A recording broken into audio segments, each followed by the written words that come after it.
This is an interesting pose because it is part of sun salutation A, sun salutation B, sun salutation C, but it's also a general stretch and a pose that's used in multiple exercise disciplines. I've done it in CrossFit. I've done it just at the gym regularly. I've done it if I've gone to an exercise class. When you do group fitness training, you learn downward facing dog as a great way to stretch everything out. So we're going to take it one step at a time, and just so you get an idea of how downward facing dog feels. So let's start with puppy dog, which is the least intense form of downward facing dog. Now, if you have no idea what downward facing dog is, let me give you a quick demonstration of what it looks like. This is downward facing dog, and I'll break it down here in a second. But first, I just want you to get an idea of where we're headed in case you've never done this before. This is what downward facing dog looks like. Puppy dog is a modified form of downward facing dog, and it's better for those of you who feel like you need to take some of the pressure out of your shoulders and out of your wrists. So for puppy dog, you'll come towards the back edge of your mat. You want to give yourself enough space to keep your hands onto the floor. You'll keep your hips on top of the knees. Now, take a look at my hips, and I want to really stress this. Hips on top of or behind the knees. If you keep your hips in front of your knees, you will slide forward. So if you feel like you're sliding forward, I want you to say it with me. Keep my hips above my knees or slightly behind. One more time. Hips above my knees or slightly behind. I say it so repetitively because I cannot tell you how many yoga classes I've done this where people have their hips in front of their knees. So where are your hips? On top of the knees or slightly behind. I think you've got it. So with the toes tucked, and now if you need to place a towel underneath the knees here, you're more than welcome to. With your toes tucked, the knees on the mat, the hips above or slightly behind the knees, you'll start to walk your hands forward. As you walk, now we're not getting lazy with this. We're not relaxing the elbows onto the floor. That's child's pose. What we want to do instead is keep the elbows lifted. If you look at my hands, my fingers are spread wide. My middle fingers are pointing forward. My hands are about shoulder distance apart. And my middle fingers are in line with my shoulders as best as I can get them without using a mirror. You might have a mirror, and if you do, it'll make it a little bit easier for you.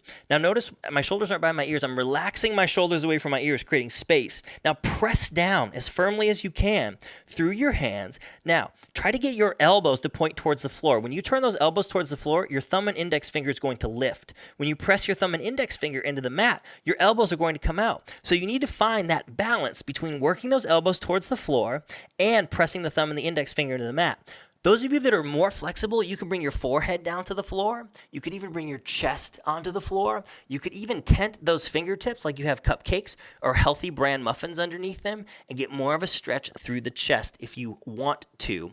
But the important thing here is knees underneath or slightly in front of the hips. So your hips are on top of or slightly behind your knees, and you're reaching that chest forward. And the most important thing is your elbows are not onto the mat. So that is called puppy dog or melting heart, and it is a great modification to downward facing dog in any yoga class at any time if you feel like you just simply need a break, because sometimes we need a break, and if you need a break, then you take it. It's a principal thing. When I'm teaching a yoga class, there's two things I want you to do.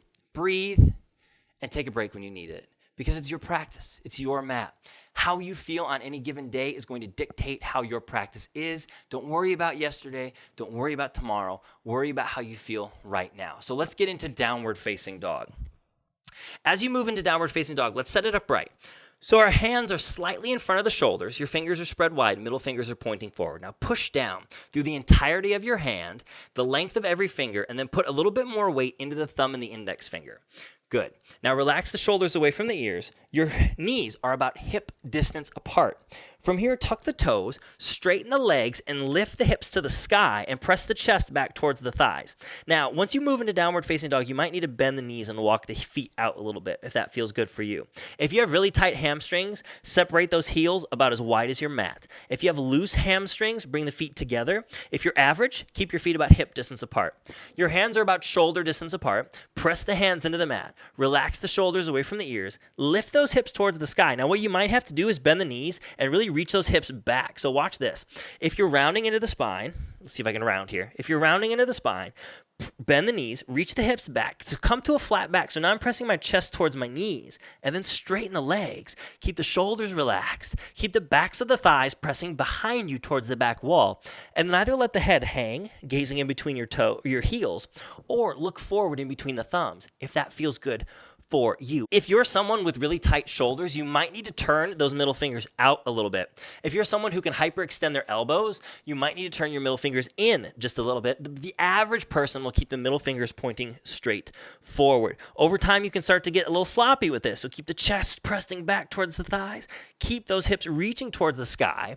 And that's downward facing dog. Now, there are a couple things to keep in mind while you're in downward facing dog. There's two things that I see happen most often in downward facing dog. Number one is people are way too wide. So they go and they keep their feet back, way back, and they're too wide, and they're pressing and they're sliding forward. So that's one thing you want to try to avoid. The other thing is I'll see people with their heels on the floor and their palms onto the mat. Now, I'm more in like a box shape when I'm doing and standing up like that. It's not important to have your heels on the floor. You're working your heels to the floor. Your heels may never touch the floor, ever, at all, and that's okay. You enjoy it. The best way to find your distance in downward facing dog is to start from plank, keep those toes exactly where they are, and then just press back. Your heels might touch, they might not. Now, you might have to make an adjustment by stepping the feet in just a little bit, but that's okay. Another thing when you're in downward facing dog, lift those toes a little bit more, press down through the inside balls of the feet, just like we did in Tadasana, keeping those arms straight and strong. That is downward facing dog. We'll move into downward facing dog from all the different variations of chaturanga. As always, if you have any questions, let me know. Thanks for watching.